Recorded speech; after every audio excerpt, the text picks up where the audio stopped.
consigamos manter essa tranquilidade e esta paz no nosso coração durante todo o dia, durante toda a nossa vida. Mesmo nos momentos de desafios que vão aparecer, mesmo diante de uma doença que pode surgir, que nós consigamos manter a nossa confiança na nossa capacidade de vencer as dificuldades e a nossa confiança no amparo divino, que nunca nos falta. Façamos a nossa parte. É a fé realizante que nós aprendemos com a religião de Deus, do Cristo e do Espírito Santo. Que façamos a nossa parte para que Deus faça também a parte dele. E é o que nós vamos pedir nesse momento de prece, bebendo da água fluidificada, nessa tradição da mídia da boa vontade, que você pode fazer junto conosco, bebendo agora também da sua água fluidificada.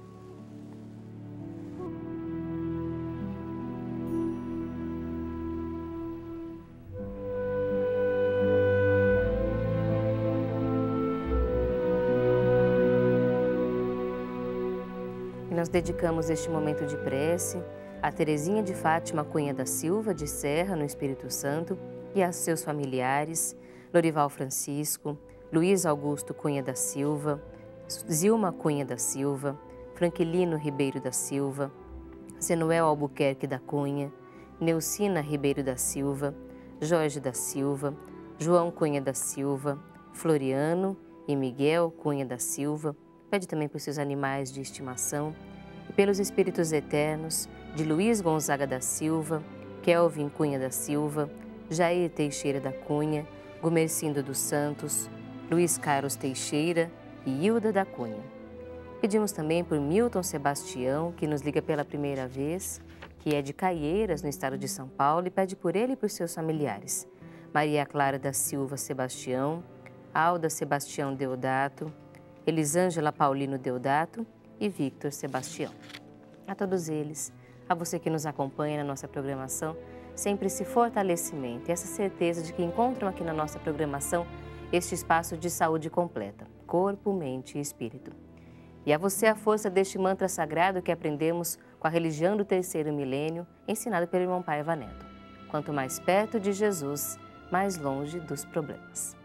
Vamos continuar em busca de soluções para os nossos desafios, especialmente na área da saúde, que é o tema diário aqui do programa Viver é Melhor. E hoje nós estamos falando sobre como cada um de nós pode, em algum momento da vida, de acordo com algumas condições de saúde que a gente já aprendeu ao longo do programa de hoje, ajudar a cuidar de outras pessoas. Estamos falando sobre a doação de órgãos. Nós agradecemos a nossa convidada que permanece aqui com a gente, Priscila, enfermeira, especialista nesse assunto, e que vai agora esclarecer alguns mitos e verdades a respeito dos temas. Nós vamos acompanhar agora a primeira pergunta.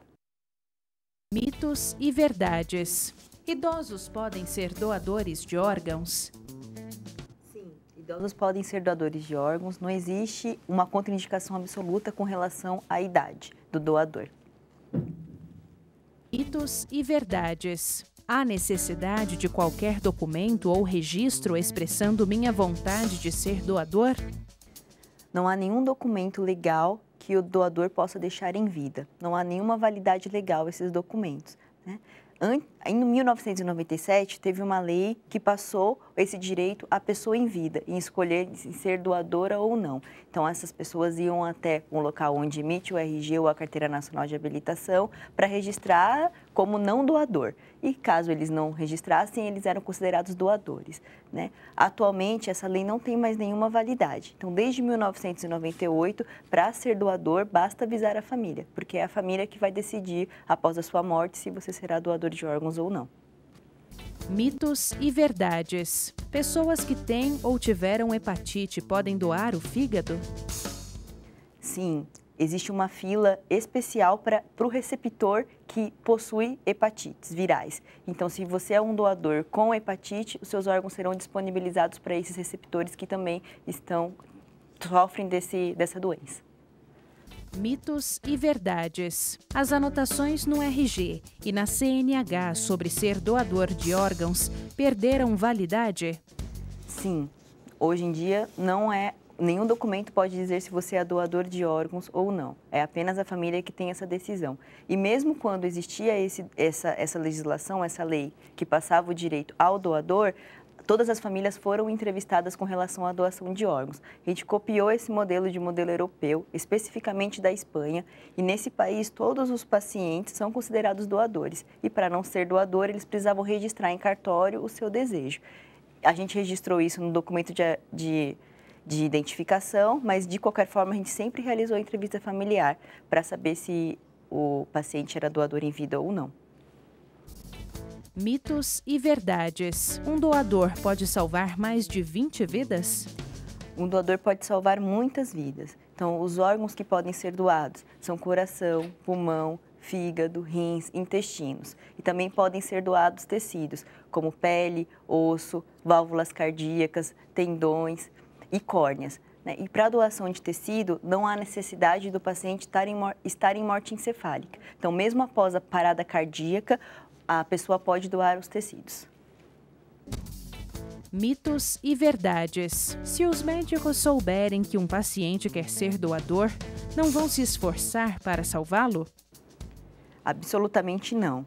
O compromisso de todo profissional da área da saúde e o seu dever ético e moral e legal é salvar vidas. Então, é importante esclarecer que as equipes que trabalham com doação e fazem o diagnóstico de morte cefálica não tem nenhuma relação com as equipes que fazem transplante. E todo esse processo de gerenciamento da fila e distribuição de órgãos é gerenciado pelo Sistema Nacional de Transplante por meio das centrais de transplante.